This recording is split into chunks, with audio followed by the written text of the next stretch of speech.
தாய் வீடு மே 2026. நீளிராவும் அதன் புற அரசியலும். எழுதியவர் ரதன். வாசிப்பவர் ஆர் சத்யபிரியா.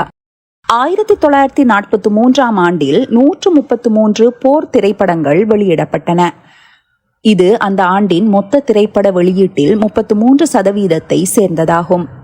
அன்றிலிருந்து இன்று வரை ஹாலிவுட்டில் போர் சார்ந்த திரைப்பட தயாரிப்பிற்கு முக்கியத்துவம் அளிக்கப்பட்டு வருகிறது.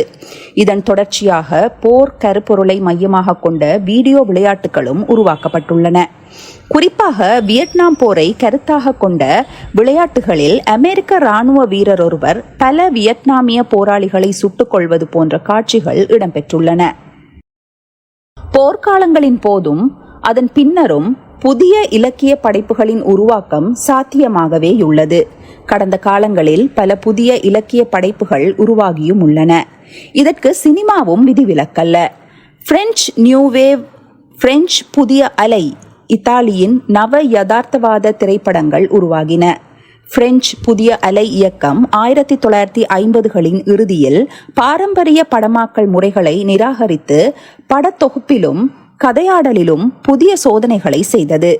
இத்தாலிய நவ யதார்த்தவாதம் 2ஆம் உலகப் போருக்கு பின் வறுமை, வேலையின்மை மற்றும் அன்றாட வாழ்க்கை சிக்கல்களை திரையரங்கு அரங்குகளுக்கு வெளியே உண்மையான இடங்களில் படமாக்கியது. 1960 முதல் 70களில் பிரேசில் அடக்குமுறைக்குள்ளாக்கப்பட்ட காலங்களில் தோன்றிய சினிமா நோவோ இயக்கம் பசியின் அழகியல் என்ற கொள்கையோடு வர்க்க போராட்டத்தையும் காலனித்துவ எதிர்ப்பையும் பேசியது. சினிமா நோவோ வன்முறையின் அழகியல் பழமையானது அல்ல, புரட்சிகரமானது என்று கற்பிக்கிறது. வன்முறை தோன்றும் அந்த கணமானது குடியேற்றவாசிகள் காலனித்துவத்தின் இருத்தலை உணர்ந்து கொள்ளும் கணமாகும். வன்முறையை குடியேற்றவாதி எதிர்கொள்ளும் பொழுதே சுரண்டலின் வலிமையையும் பயங்கரவாதத்தையும் உணர்ந்து கொள்ள முடிகிறது. ஆயுதம் ஏந்தாதவரை குடியேற்றவாசிகள் அடிமையாகவே இருப்பார்கள். பொதுவாக கூறுவார்கள், முதலாவது போலீஸ் கொல்லப்பட்ட போதே பிரான்ஸ் அல்ஜீரியர்களின் பலத்தை தெரிந்து கொண்டார்கள். போருக்கு முற்பட்ட ஈழத்து படைப்புகளில் சினிமா நோவாவின் ஒரு சில தாக்கங்கள் இருந்துள்ளன என்பதனை மறுக்க முடியாது. இங்கு சினிமா நோவாவை உதாரணமாக காட்டுவதன் நோக்கம் ஈழத்து தேசிய விடுதலை போராட்டத்துடன் லத்தீன் அமெரிக்க படைப்புகள் நெருக்கத்தை கொண்டுள்ளன.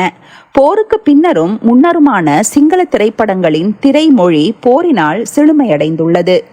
பொதுவாக போர் திரைப்படங்களை ஆய்வு செய்பவர்கள் மற்றும் சீரிய விமர்சகர்கள் பின்வரும் விடயங்களை கருத்தில் கொள்வார்கள். முதலாவது, அதன் உண்மை தன்மை.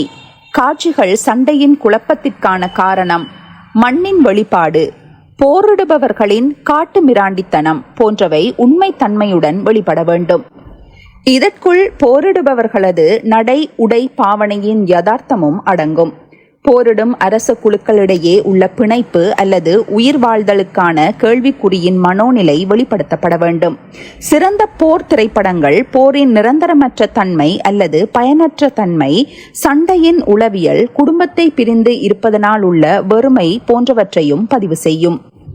இராணுவத்தின் போரிடும் அலகுகள் அல்லது ஒரு கேப்டனின் கீழ் செயற்படும் படையணிகளுக்கும் போரை திட்டமிடும் அல்லது அதன் முடிவுகளை எடுக்கும் அதிகார அமைப்புகளுக்கும் இடையிலான தன்மைகளும் முரண்பாடுகளும் சிறந்த போர் திரைப்படங்களில் வெளிப்படுகின்றன. வியட்நாம் போருக்கு எதிராக உருவான அமெரிக்க திரைப்படங்களில் பல இதற்கு எடுத்துக்காட்டுகளாக குறிப்பிடலாம். குறிப்பாக ஆலிவர் ஸ்டோன் இயக்கிய வியட்நாம் போர் திரைப்படங்களில் இத்தன்மை தெளிவாக காணப்படுகிறது. தனிநபர், சமூக குழு மற்றும் விரிவான சமுதாயம் ஆகியவை போரை அணுகும் முறைகளிலும் அவற்றின் செயற்பாட்டு நிலைகளிலும் காணப்படும் வேறுபாடுகள் மற்றும் முரண்பாடுகள் பதிவு செய்யப்பட வேண்டும். எமில் டர்க்ஹைம் என்ற பிரெஞ்சு சமூகவியலாளர் புனிதத்திற்கும் தூய்மையற்றவர்களுக்கும் இடையிலான வேறுபாட்டை பற்றிய கருத்துக்களை மதிப்பீடு செய்துள்ளார்.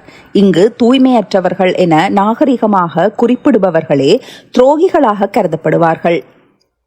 வியட்நாம் போருக்கு முன்னராக அமெரிக்காவில் ஒவ்வொரு வீட்டிலும் அமெரிக்க கொடி பறக்க விடுதலும் அமெரிக்க இராணுவ சேவையும் புனிதமாக கருதப்பட்டது.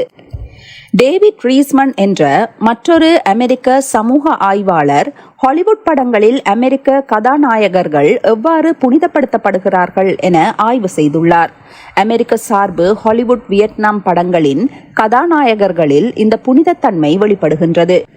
இன்றும் அமெரிக்கர் என்ற புனிதமும் அமெரிக்கா என்ற புனித தளமும் உருவாக்கப்படுவதற்கும் ஹாலிவுட் திரைப்படங்கள் பெரும் பங்காற்றியுள்ளன.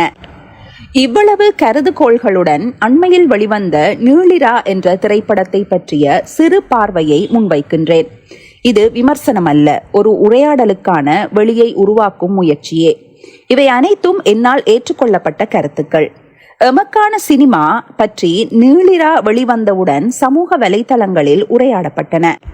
மேலே குறிப்பிட்ட நியூ வேவ், நவ யதார்த்தவாத மற்றும் சினிமா நோவா திரைப்பட வகைகளே பிரெஞ்சு, இத்தாலி, பிரேசிலுக்கான திரைப்பட வடிவங்களை உருவாக்கின. இவற்றின் முக்கிய பங்கு உள்ளூர் நடிகர்களே பெரும்பாலான படங்களில் நடித்துள்ளனர்.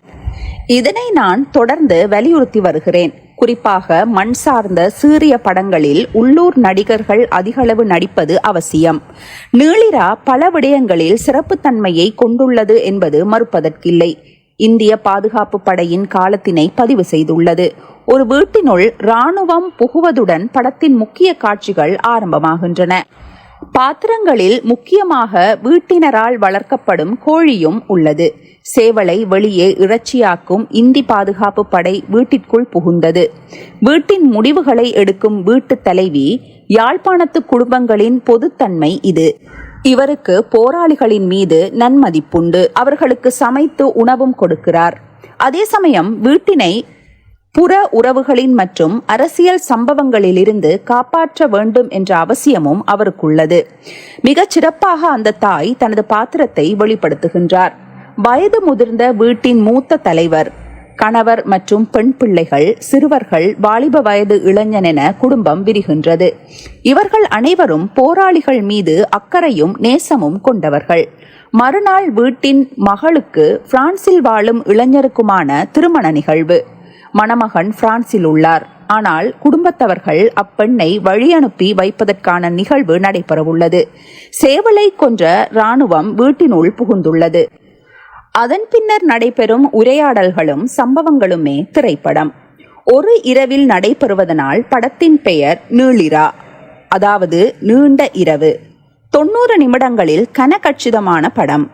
அந்த காலகட்டத்தை அழகாகவும் ஆழமாகவும் வெளிப்படுத்தியுள்ளார்கள்.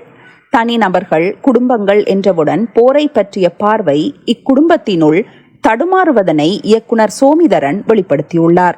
ஒருவித சுயநலத்தன்மை இக்குடும்ப உறுப்பினர்களிடம் இருப்பதும் பதிவாகியுள்ளது. குடும்ப உறுப்பினர்களின் சிந்தனைகளுக்கும் யதார்த்த நிலைக்கும் உள்ள முரண்பாட்டால் ஒரு பதற்ற நிலை வெளிப்படுகின்றது.